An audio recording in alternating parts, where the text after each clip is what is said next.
Hey, church family, it's Pastor Billy with your weekly update on your weekly newsletter. Going to be short and sweet for you today. Regular activities this week. Tonight, we have our Bible study, youth and children's activities. Want to encourage you to invite people to those things. Sunday morning, Sunday school. Sunday night, we have our Bible study on heaven. Listen, if you didn't get to make it Sunday night and you're interested in that Bible study, please make sure that you get here this Sunday night. You haven't missed much at this point. This past Sunday was primarily an introduction to the study, and this week we really began talking about things. So, if you want to join us, get in here, join us for this study. It's going to be great. It's going to be good for you. Aside from that, we'll remind you that today is Ash Wednesday, which means Lent begins, which is 40 days until Easter.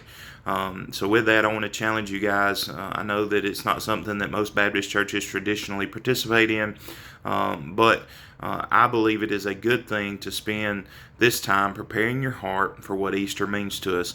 As Paul said in Corinthians, without the resurrection, our faith is nothing, and he says that we should be pitied by all men if it weren't for the resurrection. And so the resurrection is everything.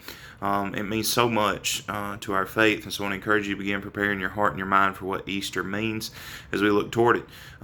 For Easter, we just got some promotional materials in, and so we're going to be challenging you guys soon to invite others as we make a big push towards Easter Sunday and sharing the hope that we have in Jesus and in what He did for us. Aside from that, we will have our traditional sunrise service with our breakfast. We will also have a Seder meal on Saturday.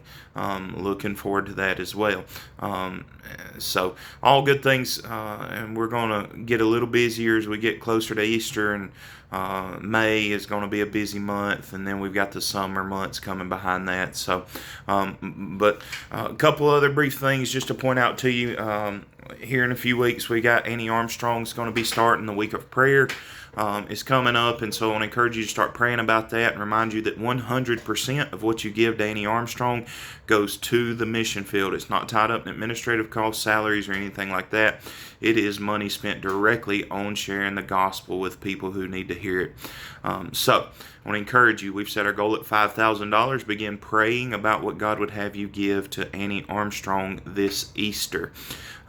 In addition, just remind you that March 8th, this Wednesday, it's not next Wednesday, but the one after that, the Riverwood and Spires singing is scheduled to happen.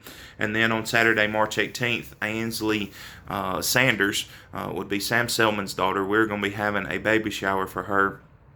Her and her husband are expecting a child not too long. And so we got another baby being born into our church family. Y'all, that's a good thing. It's exciting when you see babies being born. So listen, I want to help them and help them get a good start. So y'all just look at the announcements on the newsletter, pay attention to your bulletin so you can stay informed with all that's going on. Remind you to continue to pray for Ralph and Jeff. They come home on the 28th. Also continue to pray about the revival that is stirring in our nation and in our college campuses and schools. Pray for Mark Purdy as he'll be preaching this Sunday at Enan Baptist Church.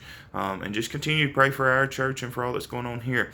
I hope you have a great week. Get out, enjoy this beautiful weather. God bless you. I hope to see you tonight.